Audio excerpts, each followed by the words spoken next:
మిస్సమ్మ శ్రీమంతానికి అన్ని ఏర్పాట్లు చేస్తూ ఉంటారు.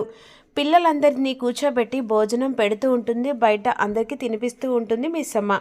ఈలోపు అంత డెకరేషన్ చేస్తుండగా ఈలోపు మనోహరి చెంబ ఇద్దరు కలిసి ఇప్పుడు ఎలాగో డెకరేషన్ ప్రతి ఒక్కటి చేస్తూ ఉంటారు కదా, మనం అదే సమయాన్ని కేటాయించుకొని ఇక పడుకునే టైంలో అందరు పడుకుంటున్నగా వెంటనే ఆ బాంబు ఇక చీర కింద పెట్టాలి.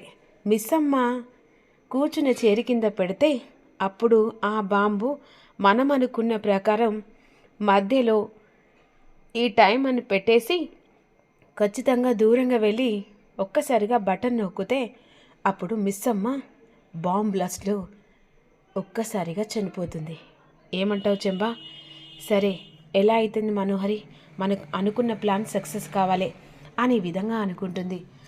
భోజనం పెట్టిన తర్వాత అందరూ పిల్లలు పడుకుంటారు. ఈలోపు డెకరేషన్ చేసి ఆ అబ్బాయి వెళ్ళిపోతాడు. అందరు పడుకున్న సమయం చూసిన మనోహరి మెల్లిగా ఆ బాంబు తీసుకొని కిందికి వస్తుంది.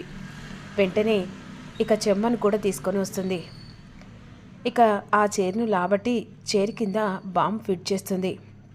ఈ దెబ్బతో మిస్సమ్మ చావు అంతం అనే విధంగా అనుకుంటుంది. తెల్లారితే ఫంక్షన్కి అన్ని ఏర్పాట్లు చేస్తారు. ఇక మిస్సమ్మను రెడీ చేయడానికి ఎవ్వరూ ఉండరు. అదే సమయాన్ని కేటాయించుకొని 6 రూపంలో మిస్సమ్మ రెడీ చేయడానికి అక్కడికి వస్తుంది. మిస్సమ్మను చాలా చక్కగా రెడీ చేస్తుంది. అప్పుడు మిస్సమ్మ తన అక్కలాగా మాట్లాడుతూ ఉండగా, నిన్ను చూస్తుంటే మా అక్కను చూసినట్టుగా అనిపిస్తుంది, అసలు మా అక్క ఉంటే ఇలాగే రెడీ చేసేదేమో అని ఈ విధంగా అంటుండగా, మీ అక్కనే అనుకో, అయినా మీ అక్క అయితే ఇలా రెడీ చేసేదా? అవును, సరే మిస్సమ్మ, నేను మీ అక్కను అనుకోరాదు అని చెప్పేసి చాలా చక్కగా రెడీ చేస్తుంది. ఇక అందరూ గెస్టులందరూ వస్తారు. డెకరేషన్ చాలా గ్రాండ్గా చేసిన తర్వాత ఈలోపు అమ్మాయిని తీసుకురా బాబు అని చెప్పేసి రామ్మూర్తి అయిన తర్వాత అమర్ లోపలికి వెళ్ళి మిస్సమ్మని తీసుకొని వస్తూ ఉంటాడు. మిస్సమ్మని చూసిన ప్రతి ఒక్కరూ చాలా ముచ్చటగా చాలా బాగుందని చెప్పేసి అంటూ ఉండగా ఈలోపు రామ్మూర్తి మిస్సమ్మ చూసి ఆనంద బాష్పాలు వస్తూ ఉంటాయి.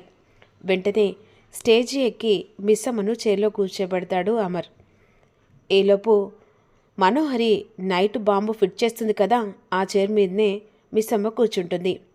అప్పుడు చెంబ ఎలాగైనా ఈ బాంబు పెట్టావు కదా, మరి ఎలా అన్నట్టుగా అడుగుతుండగా, ఏముంది చెంబ, ఎలాగో ఈ టైం అని పెట్టాం, బాంబు పేల్చే సమయానికి మనం దూరంగా ఎలాగైనా అమర్కి చెప్పి ఇక్కడి నుంచి వెళ్ళిపోవాలి. వెంటనే అక్కడ స్విచ్ నొక్కితే, అదే మన చేతిలో ఉన్న రిమోట్ నొక్కితే అప్పుడు ఆ బాంబు పేలుతుంది. ఇక్కడ ప్రతి ఒక్కరూ చేస్తారు, ఆఖరికి మంగళ కూడా అనే విధంగా అంటుంది.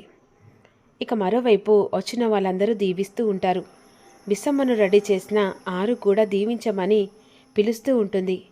అప్పుడు వాయినమిస్తూ నిండు నూరేళ్ళు చల్లగా బ్రతకాలని దీవిస్తూ ఉంటుంది.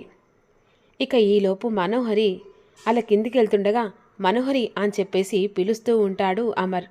ఎక్కడికి వెళ్తున్నావు అంటే, ఫోన్ వచ్చింది, ఫోను తర్వాత ఎప్పుడు గెస్టులు వచ్చారు, అంతేకాకుండా ఫంక్షన్ జరుగుతుంది కదా, ఫోన్ స్విచ్ ఆఫ్ చేసి ఇక్కడ మిస్సమ్మ దగ్గర నిలబడు అని అంటుండగా, అంటే నేను మళ్ళీ వస్తా అమర్, మనోహరి ఎప్పటికీ పనులు ఉండేది కదా, వచ్చిన గెస్టులను మనమే కదా దగ్గరుండి చూసుకునేది, నువ్వు మిస్సమ్మ దగ్గర ఉండు అని చెప్పేసి మిస్సమ్మ పక్కన నిలబెట్టి అమర్ గెస్టులందరినీ రిసీవ్ చేసుకుంటూ ఉంటాడు. అప్పుడు వెంటనే చెంబ అంటూ ఉంటుంది, ఎలా అని చెప్పేసి, ఇప్పుడు మన చేతిలో రిమోట్ ఉంది, ఈ రిమోట్ నొక్కితే ఇక్కడ ఆ బాగితో పాటుగా మనం కూడా చస్తామని చెప్పేసి అంటూ ఉంటుంది. మళ్ళీ వెళ్ళడం ప్రయత్నం చేస్తుండగా, ఏంటి మనోహరమ్మ ఎందుకు వెళ్తున్నారు, అయినా అమర్ సార్ చెప్పాడు కదా మీరు ఇక్కడ ఉండని అడ్డుకుంటాడు, మరి మనోహరి బాంబుకు బలవుతుందా 6 కాపాడుకుంటుందా అనేది వీలో తెలుసు.